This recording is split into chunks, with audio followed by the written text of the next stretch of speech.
नमस्कार, मैं हूं आपके साथ सुमित अवस्थी और आप इस वक्त देख रहे हैं अपने खास पेशकश हम तो पूछेंगे। एक ऐसा शो जो आपकी आवाज को मंच देता है, आपकी वो आवाज जिसका सरोकार देश और देश के हाल से हो। आज दो खास मुद्दों पर हम तो पूछेंगे। बिहार में पहले चरण का मतदान पूरा हो चुका है। 10 जिलों की 49 सीटों पर जनता ने उम्मीदवारों के भविष्य पर मोहर लगा दी। मतदान पिछली बार से 6% करीब ज्यादा हुआ, यानी 57%। लेकिन इस मतदान से ठीक एक दिन पहले एक स्टिंग ऑपरेशन का तूफान आया। इसमें जेडीयू के मंत्री और आरजेडी के उम्मीदवारों के हाथों में नोट दिखाई दिए। अब इस स्टिंग को आधार बनाकर बीजेपी और बीजेपी के आला नेता, जिसमें प्रधानमंत्री मोदी भी शामिल हैं, लालू और नीतीश को कटघरे में खड़ा कर रहे हैं। क्या इसका असर आज के मतदान और आने वाले दिनों में होने वाली बिहार की चुनावी राजनीति पर होगा? क्या इसका फायदा बीजेपी को और नुकसान महागठबंधन को उठाना होगा? इसी पर अगले आधे घंटे तक करेंगे बड़ी बहस। और आज 8:30 बजे में डिबेट नंबर 2 में आज बात होगी आडवाणी साहब के खासम खास रहे सुधींद्र कुलकर्णी के बारे में, जो आज दिन भर अपना काला चेहरा लिए मीडिया के कैमरों के सामने घूमते रहे। उनका चेहरा शिवसेना ने इसलिए काला किया क्योंकि वह पाकिस्तान के पूर्व विदेश मंत्री कसूरी की किताब के विमोचन के आयोजक थे। क्या सुधींद्र कुलकर्णी बीजेपी और शिवसेना की आपसी लड़ाई के शिकार बने? इस पर बहस, लेकिन रात 8:30 बजे। आगे बढ़े उसके पहले डिबेट नंबर 1 पर, यानी बिहार के पहले चरण के मतदान और स्टिंग ऑपरेशन के बाद की गरमाई राजनीति पर यह रिपोर्ट। हम तो पूछेंगे में अगले आधे घंटे डिबेट नंबर 1, नीतीश लालू को रिश्वत का डंक। आपने जेपी को कल ऐसी अंजलि दी। कल जेपी का जन्मदिन था और जन्मदिन पर जो जेपी जीवन पर भ्रष्टाचार के खिलाफ लड़े, कल हम टीवी पर क्या देख रहे थे? जेपी नहीं दिखाई दे रहे थे, लेकिन जेपी के नाम पर राजनीति करने वालों की पार्टी के लोग रुपयों की लेन देन करते टीवी पर दिखाई दे रहे थे।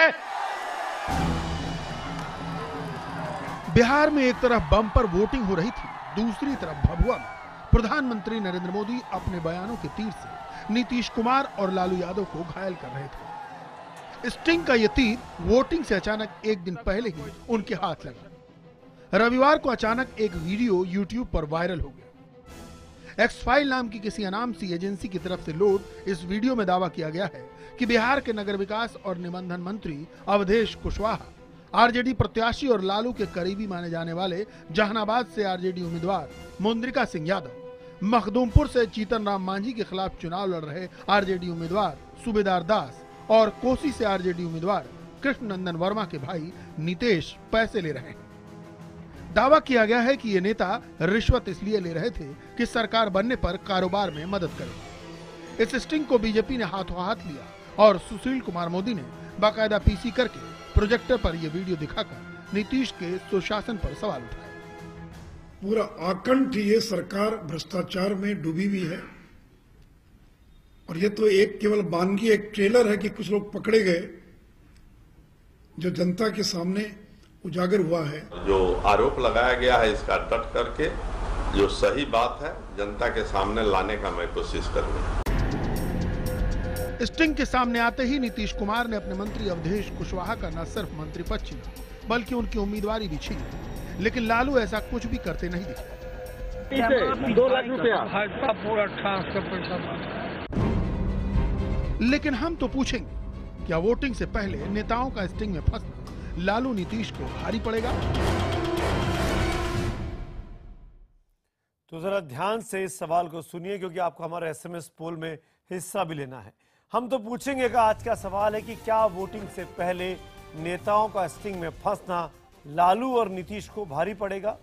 हाँ के लिए IBN 7 स्पेस देकर Y लिखिए, ना के लिए IBN 7 स्पेस देकर N लिखिए। अपनी राय हमें 51818 पर SMS करें। आप हमारे #HTP और #BattleForBihar पर जाकर ट्वीट कर भी अपनी राय और सवाल हम तक पहुंचा सकते हैं। फेसबुक पर IBN खबर के पेज पर जाकर भी आप अपनी राय हम तक भेजिए। इस कार्यक्रम में हम कुछ राय, कुछ सवाल, कुछ सलाहों को जरूर अपने कार्यक्रम में हिस्सा देंगे। आगे बढ़े उसके पहले परिचय कराता हूं इस डिबेट नंबर 1 के मेहमानों का। भारतीय जनता पार्टी की तरफ से पार्टी के वरिष्ठ नेता प्रभात झा साहब मेरे साथ हैं। जनता दल यूनाइटेड के सीनियर लीडर स्पोक्स पर्सन पवन कुमार वर्मा साहब मेरे साथ हैं। राष्ट्रीय जनता दल के सीनियर लीडर और स्पोक्स पर्सन मनोज झा साहब मेरे साथ जुड़ रहे हैं। लोक जनशक्ति पार्टी के प्रवक्ता अशरफ अंसारी साहब इस कार्यक्रम में हमारे साथ हैं और साथ साथ जाने माने समाजशास्त्री और जेएनयू के प्रोफेसर और हमारे इलेक्शन एनालिस्ट के तौर पर हमारे साथ जुड़े प्रोफेसर बद्री नारायण साहब मेरे साथ यहाँ स्टूडियो में हैं। आगे बढ़ूं, सबको पहले बताऊं 45 सेकंड ओपनिंग रिमार्क्स को लेकर और उसके बाद हम डिबेट को ओपन करेंगे। मनोज झा, मेरा पहला सवाल आपसे, पहले 45 सेकंड में, ठीक एक दिन पहले स्टिंग ऑपरेशन आता है और जिसमें आपके एक नहीं, दो नहीं, 3-4 कैंडिडेट दिखाई देते हैं, 3 आपके, एक जेडीयू का। उसके बाद वोटिंग होती है और वोटिंग में हम देखते हैं करीब 6-6.25% का इजाफा होता है। क्या दोनों चीजों को जोड़ के देखा जाए, क्या ये आरजेडी जेडीयू महागठबंधन के खिलाफ वोटिंग हुई है इतनी ज्यादा? ये खुशफहमियां भाजपा को पालने दीजिए, जो कि गलतफहमी है, और बहरहाल आप ना पालें। हम सिर्फ इतना कहना चाहते हैं कि स्टिंग ऑपरेशन जो एक दिन पहले आया वो बहुत महत्वपूर्ण है। एक दिन पहले आया और हमने कहा अनुसंधान करिए, अगर ये निष्पक्ष जांच हुई और जो सच सामने आएगा हम कार्रवाई करेंगे। लेकिन इसी पार्टी ने, सुशील मोदी जी ने, कल हम इलेक्शन कमीशन में गए थे, उन्होंने ट्विटर मॉफ किया था, ट्विटर मैसेज एक लालू जी का। तो ये पार्टी कुछ भी कर सकती है, हमारा मानना है। मैं मानता हूं कि बिहार ने चुन लिया है, पिछड़े दलित ने अपनी सरकार बना ली है और हम 40 सीट जीत चुके हैं। आप कहां के विमर्श में हैं सुमित जी? विमर्श बिहार ने आगे बढ़ा लिया है। चलिए, मैं आपकी बात मान लेता हूं और मैं आपको आज बधाई दे देता हूं। अब मौका मिले ना मिले 8 तारीख को दोबारा, आज आप कह रहे हैं आपकी बात मिलेगा साहब। चलिए ठीक है। प्रभात झा, मैं चाहूंगा आप अगले 45 सेकंड में इस बात का जवाब दीजिए। ये जो स्टिंग ऑपरेशन आया जिसमें 4 बड़े नेता जो सिटिंग उम्मीदवार हैं वो दिखाई दिए पैसा लेते हुए, क्या ये फंसे हैं, इनको फंसाया गया है? ये फंसे हों या फंसाए गए हों, फंसाया भी वही जाता है जो फंसने के लायक होता है। अपनी नीयत खराब करके दूसरे पर आरोप लगाना ये इनका सगल बन गया है और इसलिए ये पूरी तरह से फंसे हुए लोग हैं। ये ऐसी ही सरकार चला रहे थे, ऐसी ही सरकार चलाने के लिए ठेका ले रहे थे और दूसरों पर दोष देना, मैं ये मानता हूं ये वृत्ति यही है, ये इनका स्वभाव है और इस स्वभाव के कारण ही स्टिंग ऑपरेशन में ये फंसे हैं और ये फंसाए नहीं गए हैं, पूरी तरह से फंसे हैं और ये इनकी नियत ही है। मैं बार बार कह रहा हूं, बिहार की जनता के सामने चुनाव के पहले इनका सच आया है और इसलिए बिहार। ठीक, प्रभात जी 45 सेकंड होगा, मैं लौटूंगा। पवन वर्मा, क्या जेपी के बर्थडे पर जो बात प्राइम मिनिस्टर ने कही आज अपनी रैली में, जेपी के बर्थडे पर जेपी के लोग रिश्वत लेते कैमरे पर पकड़े जाएं, यही इसीलिए पार्टियां बनी थी, इसीलिए जेपी को माना गया था नेता अपना?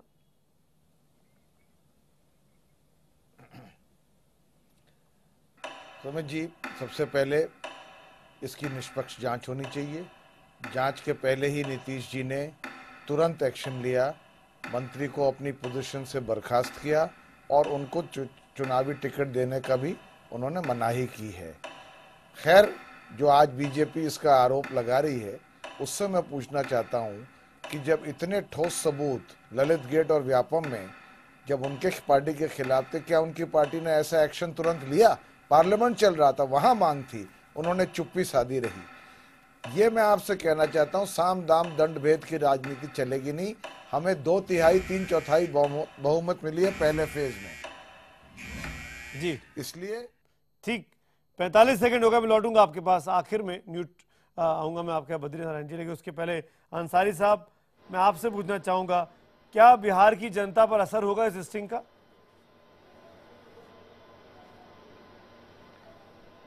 सुमित, ये कोई अप्रत्याशित घटना नहीं है। कहने को ये लोग सुशासन की सरकार चला रहे हैं, पर सरकार का जो चेहरा है वो आपने दिखाया है। ये इसके लिए मैं आप मीडिया के तमाम साथियों को धन्यवाद दूंगा। और साथ में पवन वर्मा जी बैठे हुए हैं और झा जी बैठे हुए हैं, मैं दोनों आदमी से पूछूंगा कि जिस निष्पक्ष जांच की बात हो रही है, किस एजेंसी से ये जांच कराएंगे और ये जांच क्या होगा? दोनों नेता सामने बैठे हुए हैं और सामने बोल रहे हैं इसमें और 4-5 मंत्रियों की संलिप्तता है, मतलब उस पर अभी तक क्या कार्रवाई हुई अभी तक जनता को नहीं पता चला, और ये बोलते हैं कि इसकी निष्पक्ष जांच होनी चाहिए। जब प्रत्यक्ष सामने है तो किस बात की जांच होगी? ठीक, 45 सेकंड हुए। बद्री नारायण जी, आप क्योंकि न्यूट्रल वॉइस हैं, क्या इस स्टिंग ऑपरेशन से जेपी के चेलों नीतीश कुमार, लालू यादव जैसे नेताओं की छवि पर, उनकी पार्टी पर और बिहार की जनता पर असर पड़ेगा? बिल्कुल सुमित जी, आपने एकदम सही बात कही। इससे एक जो जेपी की ने जो संस्कृति, राजनीतिक संस्कृति, ईमानदारी और एक डेडिकेशन की पॉलिटिक्स का विकसित किया था, उस पर प्रश्न चिन्ह तो लगता है। लेकिन इसमें इम्पॉर्टेंट बात यह है कि ये स्टिंग ऑपरेशन चुनाव के एक दिन पहले आता है, तो इसकी एक पॉलिटिक्स भी है। लेकिन इसमें करने वाला तो दोषी है ही है, लेकिन जो इसको ट्रैप बनाता है वो भी दोषी है। तो ये लेकिन ये हमारी राजनीतिक संस्कृति का बहुत ही नेगेटिव और बहुत ही खराब पक्ष है कि हमारे नेता जिनको समाज बदलना है वो इस तरह की चीज़ों में फंसते हैं। लेकिन इसका राजनीतिक असर चुनाव में शायद बहुत घाटा नहीं होता दिख रहा है जनता इस गठबंधन को। क्यों? क्योंकि स्टिंग आप देखिए 45 सेकंड होगा, लेकिन यू कैन कंटिन्यू, फिर मैं आता हूं। जो स्टिंग हुए दिल्ली चुनाव के समय में आपके नेताओं का, किसी का कोई बहुत असर नहीं पड़ा। तो इसका बहुत असर शायद नहीं पड़े क्योंकि स्टिंग के बारे में आम जनता, बिहार की गांवों में रहने वाले लोग, उनको शायद बहुत मतलब नहीं, जो पता भी नहीं है कि क्या होता है ये स्टिंग ऑपरेशन, कैसे होता है। लेकिन करप्शन एक इशू है और इसको जयप्रकाश ने इसके खिलाफ एक अभियान अपनी राजनीति में ही शुरू की थी, उसको आगे वो होना चाहिए। रिश्वत का डंक उस कैमरे पर, उस तस्वीर में मनोज झा, पवन जी, पहले मनोज झा आपसे पूछता हूं, मोटी मोटी गड्डियां लेते हुए आपके नेता दिखाई दे रहे हैं, आपने कार्रवाई कर दी, कम से कम जेडीयू ने तो बोल दिया टिकट नहीं देंगे, लेकिन आरजेडी का क्या स्टैंड है अपने बाकी तीनों नेताओं को लेकर? मनोज झा, आप उनको ओन करते हैं, नहीं ओन करते? सुमित नहीं सुमित जी, बिल्कुल देखिए, आपने मुझसे सवाल किया है और मैं बिल्कुल आपको ईमानदारी से जवाब दे रहा हूं। हम भी आहत हैं, लेकिन कल ही मैं इलेक्शन कमीशन गया था सुशील कुमार मोदी जी के खिलाफ। वो एक सम्माननीय नेता हैं यहाँ के, बिहार के। हमको उनसे उम्मीद नहीं थी कि वो ट्विटर ऑफ करेंगे। मनोज जी, हमने आईटी एक्ट के साथ भी केस किया। मैं मुद्रिका सिंह यादव, सुबेदार दास और नीतीश जी के बारे में बात कर रहा हूँ। सुशील मोदी के बारे में सवाल करूंगा मैं आपसे, चिंता मत करिए। मैं इन तीन के बारे में क्या स्टेटस है ये जानना चाह रहा हूं। सुमित जी, मैं कोई संदर्भ विहीन बात कभी नहीं करता। मैं संदर्भ निर्मित कर रहा था। मैं सिर्फ ये कह रहा था कि एक दिन पहले इस स्टिंग का आना, और देखिए कुशवाहा जी और इस स्टिंग में एक डिपिक्शन में, एक रियलिटी का फर्क था। फिर भी हमने कहा है कि जो भी लॉ एंड ऑर्डर की एजेंसी है, इन्वेस्टिगेटिव एजेंसीज हैं, वो जांच करें बिना प्रभाव के, निष्पक्ष, और जैसे ही सत्य साबित होगा, सुमित जी, मैं आपके चैनल पे कह रहा हूं, हम सख्त कार्रवाई करेंगे। हमारी कोई परीक्षा ना ले। अभी भी एडीआर की रिपोर्ट के हिसाब से आप अभी गूगल कर लो, हमारे यहां सबसे कम दागी उम्मीदवार है, 2 या 3, और भाजपा की फहरिस्त आप देख लीजिए।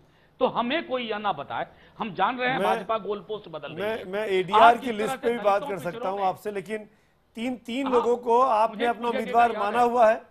आपने इन तीनों को अपना उम्मीदवार माना हुआ है जो कैमरे पर देखे गए हैं। जब तक निष्पक्ष जांच, चाहे त्वरित ही हो जाए, चाहे 4 दिन के अंदर हो जाए, अगर त्वरित जांच के बाद ये दोषी पाए गए तो हम कार्रवाई करेंगे। फिर नीतीश कुमार जी ने कार्रवाई क्यों कर दी? नीतीश कुमार जी ने कार्रवाई क्यों कर दी? आपने नहीं की, लालू यादव बचा रहे हैं, नीतीश कुमार सजा दे रहे हैं। नहीं सुमित जी, वो व्यक्ति संदर्भ जिसका आप जिक्र कर रहे हैं, थोड़ी समझदारी से हम लोग बात करें, वो मंत्री भी हैं। और मैं बार बार कह रहा हूं कि मीडिया का भी एक वर्ग काटा गया है। आप भी तो बोल सकते हैं इन तीनों का टिकट हम काटेंगे, इन तीनों को हम ओन नहीं करते हैं, आप बोल दीजिए ना। मैं क्योंकि अरे सुमित जी, कल ही मैं इलेक्शन कमीशन गया हूं। मैं हाथ जोड़ के आपसे कह रहा हूं, ये पार्टी कुछ भी कर सकती है। ये अगर मॉर्फ कर सकती है ट्विटर मैसेज, तो कुछ भी कर सकती है। ये दलितों, गरीबों, पिछड़ों की गोलबंदी से परेशान है। ये गोल पोस्ट बदलती है, कभी बीफ के पीछे छुपती है, कभी स्टिंग के पीछे छुपती है। ये पार्टी महारत हासिल है भाई इनको। देखिए, आपको लग रहा है कि मैं आपसे सवाल कर रहा हूं। बद्री नारायण जी कुछ पूछना चाह रहे हैं आपसे। हाँ, मनोज जी, मैं एक चीज पूछना चाहता हूं कि जो नोट लेते हुए अगर कोई कैमरे पर दिखाई पड़ता है और उसके साथ कोई नैरेटिव भी चल रही होती है, तो इसमें क्या निष्पक्ष जांच की जरूरत है? यहाँ तो साफ है प्रमाण। ठीक है, मैं मानता हूँ कि कैमरे का छेड़छाड़ होता है, इलेक्ट्रॉनिक का खेल होता है, लेकिन फिर भी ये सीधा है ना, उसमें कार्रवाई तो होनी ही चाहिए। एक कार्रवाई, संदेश तो तुरंत जाना चाहिए ना कि हम करप्शन को बिल्कुल नारायण जी, जीरो टॉलरेंस। बद्री नारायण जी, इस मुल्क ने स्नूप गेट भी देखा था, जिसमें आवाज साफ थी कि कौन व्यक्ति बोल रहा है और किसके बारे में इशारे किए जा रहे हैं। हम सब ने वो देखा है। और फिर भी कुछ नहीं हुआ। हम सिर्फ कहना चाहते हैं अनुसंधान हो। देखिए दूसरे अनुसंधान के बाद दूसरे अगर पर ऐसा नहीं हुआ- कार्रवाई हुई, इसका मतलब ये नहीं कि हम अपनी कार्रवाई न करें। वही तो आपका मौका है नहीं, दामन दूसरा साफ तो- करने का। दूसरा तो इस मुल्क का बादशाह बन बैठा भाई, हम क्या कह सकते हैं। हम तो सिर्फ चाहते हैं जांच जल्द करवा दीजिए, हम तुरंत के तुरंत चलिए निर्णय आप, ले ले। मैं आगे बढ़ता हूं, मैं डिबेट को ओपन करता हूं, सबसे बात हूं प्रभात झा जी। ये सवाल मेरा आपसे है, बहुत सीधा सवाल है। आप लोगों के अपने नेता, जो बात पवन वर्मा कह रहे थे, बड़े बड़े नेताओं के नाम करप्शन में आए, बड़े बड़े तरीके से साबित करने की कोशिश की गई, आपने किसी का इस्तीफा नहीं लिया। सुषमा स्वराज, शिवराज सिंह चौहान, वसुंधरा राजे वहीं बने हुए हैं। आप इस मामले में जो अचानक एक दिन पहले आता है, जो ट्रैप लगाकर फंसाया गया है, जैसे कि कहा जा रहा है जेडीयू और आरजेडी की तरफ से, इनके लिए आप दोषी ठहरा रहे हैं नीतीश कुमार को? क्या सुमित जी आपको लगता है कि आप सही कह रहे हैं? क्या पवन जी और मनोज जी सही बात कर रहे हैं? क्या सुषमा जी ट्रेप में आई थी? क्या वसुंधरा जी ट्रेप में आई थी? क्या व्यापम की घटना में कोई सिद्ध हुआ है? ये आंखों देखा हाल जरूरत नहीं थी। जो टीवी की सबसे बड़ी जरूरत है कि वो अपने आप दिखाती है।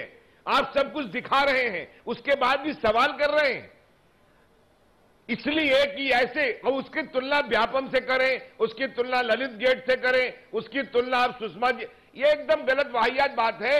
मैं ये जानता हूं, मॉरलिटी ये कहती है, नैतिकता का ये तकाजा है कि मनोज जी कहें कि उन तीनों को टिकट नहीं देंगे, जैसे जदयू के नीतीश कुमार जी ने कहा कि मंत्री पद से इस्तीफा, और दूसरा जहां से ये लड़ रहे हैं वहां से इनको प्रत्याशी भी नहीं बनाया जाएगा। ये ईमानदारी दिखाए ना। बिल्कुल। अगर कोई बेईमानी कर रहा है तो आप उस बेईमानी पर बेईमानी क्यों कर रहे हैं? आप ईमानदारी दिखाइए। नीतीश कुमार की इतनी तो प्रशंसा करेंगे हम कि उन्होंने बेईमानी पर ईमानदारी दिखाई है। इन्होंने, राजद ने बेईमानी पर बेईमानी दिखा रहे हैं। ठीक है, मनोज झा जवाब दीजिए, फिर आगे बढ़ता हूं। मनोज झा 30 सेकंड्स में जवाब दीजिए। नहीं सुमित जी, मैं बार बार कह रहा हूं, 30 सेकंड्स में ही कहूंगा कि कल का दिन हमारे लिए महत्वपूर्ण था। हम सुशील मोदी जी के मॉर्फिंग के क्या एक्ट से परेशान थे। हमें, हमारे अंदर यह भी डेटा है कि हर तरह की कोशिश, हाँ अभी भी कह रहे हैं आपके चैनल पे, जांच करवाइए 4 दिन के अंदर। अब देखिए हम क्या कार्रवाई करते हैं। और फिर नीतीश कुमार ने कार्रवाई क्यों की? आप इसका जवाब नहीं दे रहे, आप बार बार वही बात कह रहे हैं मनोज भाई।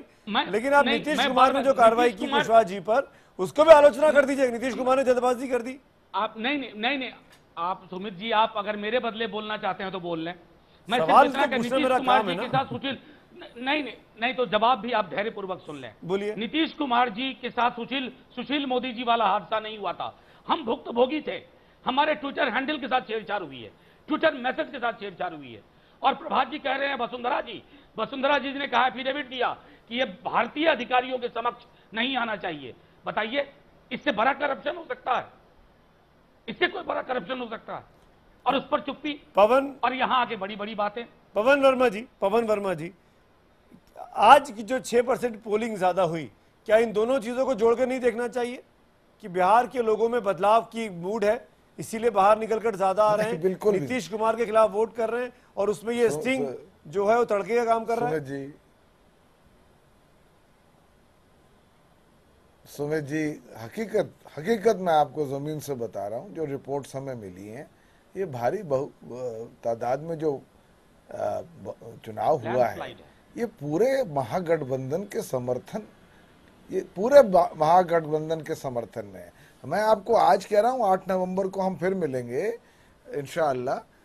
ये 2/3 बहुमत, अगर 3/4 ना हो, महागठबंधन के पक्ष में गई है।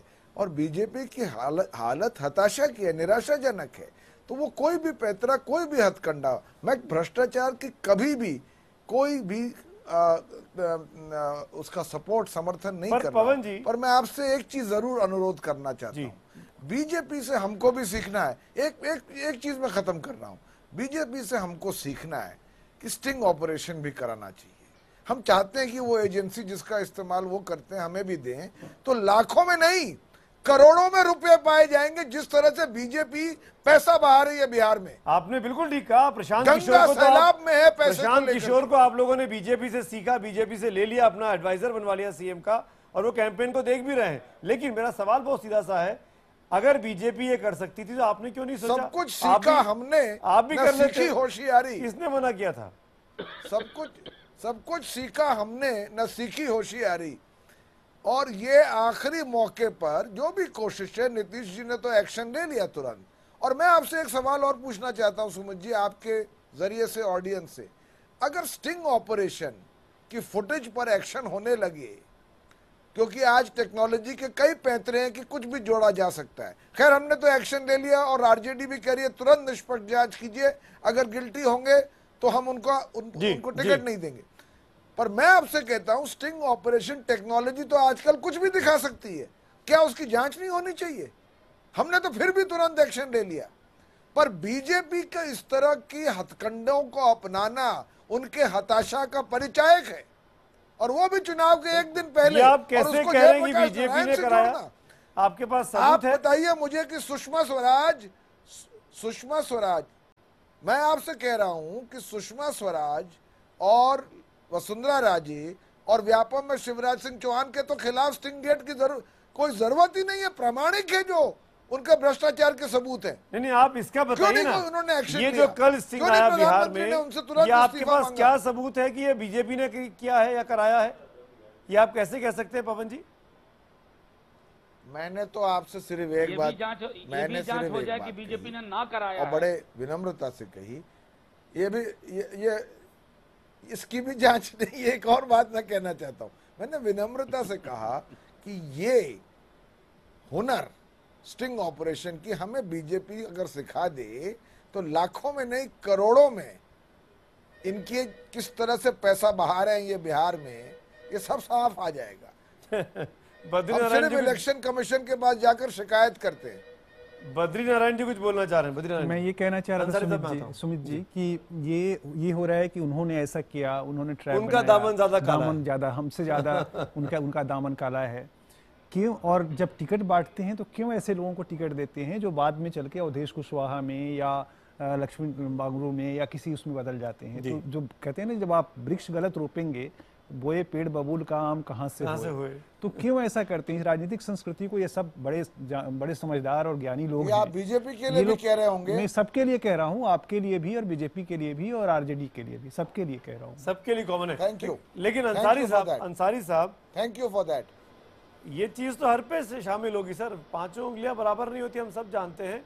और चुनावों में साम दाम दंड भेद, और आजकल तो पैसा पैसा और पैसा, यही देखने को मिलता है। लेकिन अंसारी साहब, मेरा सवाल बहुत सीधा सा है आपसे, क्या आपको लगता है इस पूरी वजह से आने वाले वक्त में जो 1 महीने का चुनाव बचा है, ऐसे पलटवार अब आपके विरोधी भी करेंगे? आपके लोगों को ट्रैप में ले जाने की कोशिश भी की जा सकती है क्या? सुमित, असल में आवाज आपकी बहुत साफ नहीं आ रही है, इसलिए माफी चाहूंगा। जरा सा क्वेश्चन को फिर से दोहराएंगे क्या ऐसा ट्रैप आप लोगों के लिए भी बिछाया जा सकता है जहां पे आपके लोग पैसा लेते, लेन देन करते पकड़े जाएं? इस बात की आशंका है आपको? नहीं, हमारे यहाँ हमको ऐसी कोई आशंका नहीं है। वो तो जहां है वहां दिख रहा है। और मैं बड़े अदब के साथ कहूंगा, पवन वर्मा जी बहुत ही सीनियर लीडर हैं, उन्होंने कहा कि सब कुछ सीखा हमने, न सीखी होशियारी। हम समझते हैं होशियारी तो की थी इन्होंने, लेकिन ये अलग बात है कि उनसे ज्यादा होशियार मीडिया के साथी निकले जो इनकी होशियारी का पर्दाफाश कर दिए। दूसरा, सिर्फ 1 सेकंड वक्त लूंगा। मनोज झा जी ने कहा कि इसकी जांच होनी चाहिए और इसकी जांच हो, और मैं जांच में अगर सही पाया जाएगा तो मैं कार्रवाई करूंगा। इनके पार्टी के प्रधान महासचिव हैं मुद्रिका सिंह यादव जी, बगल में बैठे हुए हैं। किस जांच की बात करते हैं और किनसे जांच करवाने की बात करते हैं? नीतीश कुमार जी ने तो एक निर्णय लिया, इनके यहां वो निर्णय नहीं हो सकता जी। लालू जी इस तरह का कोई निर्णय नहीं ले सकते।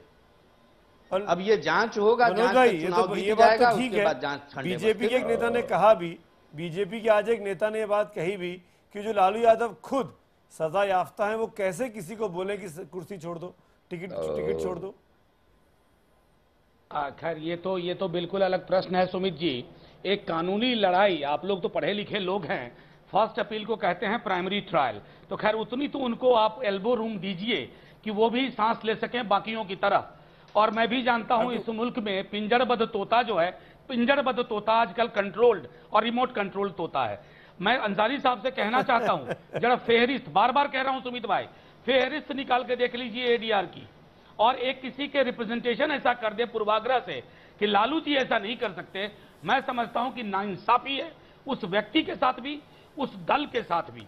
और हम बार बार कह रहे हैं कि अवधेश कुशवाहा मंत्री थे, हमारे ये अगर स्टिंग में जांच करवाओ ना भाई, और जांच की एजेंसियों पर आपका भरोसा नहीं है। अरे आपका मुख्यमंत्री है, जांच करा लेना, किसने मना किया? आपकी सरकार है, कौन करवाएगा? आपका मुख्यमंत्री है, करवा लीजिए जांच। जांच कौन करवाएगा? जांच आप ही तो रिकमेंड करेंगे ना मनोज जी, रिकमेंड करा दीजिए नीतीश कुमार से। जांच कौन करवाएगा? सरकार आपकी है, आप ही जांच करवा लीजिए, कोई इंडिपेंडेंट एजेंसी से आप जांच करवा लीजिए। सामने दिख रहे हैं कि बगल में बैठे हुए हैं, उसमें क्या जांच होगी? अरे हुजूर, अगर इतने सवाल आपकी पार्टी के प्रधान महासचिव हैं, उनसे इस्तीफा ही लीजिए। जवाब सुन लीजिए, 30 सेकंड नहीं, ये this is not fair, this is not fair. अगर आप सवाल पूछ रहे हैं, सुनने का धैर्य रखिए प्लीज, और शालीन बहस कीजिए। मैं सिर्फ इतना कहना चाहता हूं कि सीबीआई से जांच करवाइए।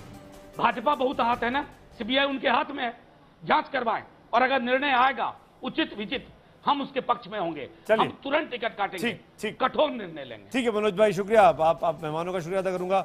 वक्त की कमी है, डिबेट नंबर 2 में भी मुझे जानना है। प्रभात झा साहब मेरे साथ बने रहेंगे डिबेट नंबर 2 के लिए भी, लेकिन तमाम मेहमानों का शुक्रिया अदा करूंगा, और साथ साथ अपने SMS पोल भी आपको दिखाने का वक्त है। हमारा सवाल था कि क्या वोटिंग से पहले नेताओं का स्टिंग में फंसना लालू और नीतीश को भारी पड़ेगा? 70% दर्शकों ने हाँ में जवाब दिया है, 70% लोग हाँ में जवाब देते हैं, 30% ना में, यानी बहुत बड़ा IBN 7 का दर्शक वर्ग ये मानता है कि स्टिंग ऑपरेशन जो सामने आया उसका नुकसान लालू और नीतीश के महागठबंधन को उठाना पड़ेगा।